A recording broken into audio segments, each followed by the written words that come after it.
Catus Maximus here. Here's a brand that you don't see on hand tools very often. Case.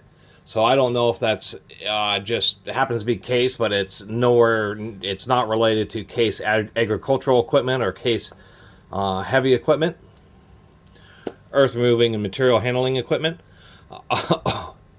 Or if it is, and they just happen to be, just a manufacturer provided tool for in some type of service kit or that you could buy somewhere. Have no idea who made these, but they have kind of a distinctive and not so great design. We can see that they're slip joint like normal slip joint pliers. So this nut here has two flats in it, just like the top of it there. So when you turn it, it slips along those two flats, and then you go back to use the pliers, and the wider part just rides on the bumps. That's just not a very strong design. To give you an idea, I think these are rated as like little 5-inch. These happen to be 4.5. These are 5-inch. Now, I believe this is an old set of Nipex Alloy Steel Germany, even though they don't say Nipex on them. I believe that's what this little hexagon there is. Anyway, I couldn't dig up my set of channel lock minis, but to give you an idea, here's a heavy-duty, what I consider professional set of compact channel lock or angled head slip joint pliers, the easiest way to really say it. And there's just a massive difference. These cases are just really weak. Super thin material here. We can see the material is much thicker on these German ones. Double bowed out handles, where I like the ergonomics on these German ones. Outer handles bowed out. Inner handle or upper, and then the lower handles bowed in, so you just get a little bit better ergonomics. And then, of course, the actual heavy-duty design. The tongue and groove, what gave channel lock their name. Channel lock came out with that design because using this method is just a lot weaker. There's just a lot of pressure right on those two little lumps. You end up getting the pliers halfway in between, and you squeeze them hard, and it can spread this apart. It's really just not a great design. It works with basic slip joint, two-position slip joint pliers, but other types of pliers, you really don't want to use this design at all. You really want to use a tongue and groove. It just has a whole lot more surface area, and it's just a much heavier duty design. Now, one thing I'll point out, which is the huge design flaw in these cases. Proper slip joints, I should say, are like this. Here's a classic set of diamonds. The bolt itself is what has the flat.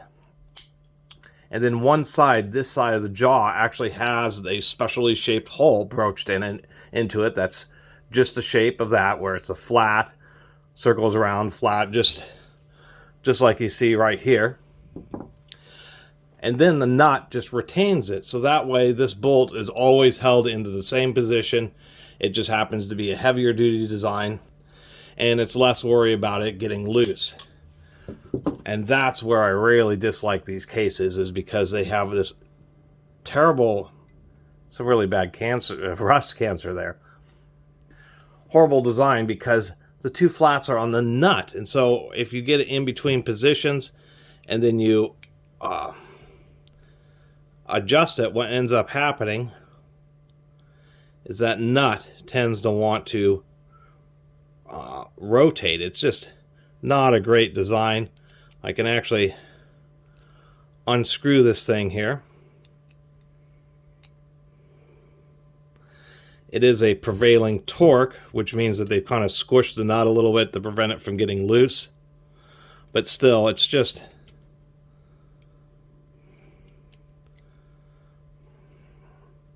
Well, I was incorrect. It just... the nut is really just a... Man, that's got to be the world's thinnest nut.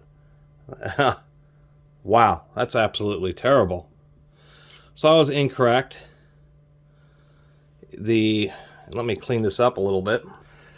So I assumed it was a nut because the nut was twisting, but it isn't. Apparently, this fastener here is what it appears to be the double D portion, but we can see that it has been badly rounded right there.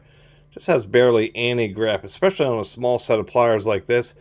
So it appears that this is, they are using the bolt as a double flat, and they just pressed it in through a broach in this lower jaw, but Just not a very good design. And I suspect part of the reason why that got so messed up is simply because this little nut is just so thin. Really a pretty poor design. And so I'll end up donating these. So I just wanted to do a little review about these little case pliers, which actually turned out to totally suck. You know, part of the other issue of why that rounded out is we can see that it's, you know, just half the thickness. It should have been a much taller and had a lot more surface area. Instead, it was just barely on there. So when that super thin sheet metal nut here started to get just a little bit loose, it allowed this to ride up on top and just slip past. And that's why you really don't want to use this type of design on anything besides just basic slip joint pliers. And they work on slip joint pliers because the steel ends up being kind of much thicker. And then, of course, the way the bolt design is, it's a full contact area rather than risking something like this where you have a partial contact. So anyway, that's my little review of the Case mini pliers. They suck, and I'd be wary of any tools that have Case stamped on them. Anyway, really appreciate everybody who's been watching and subscribing, and if you haven't subscribed, please do. Till next time, Catus Maximus out.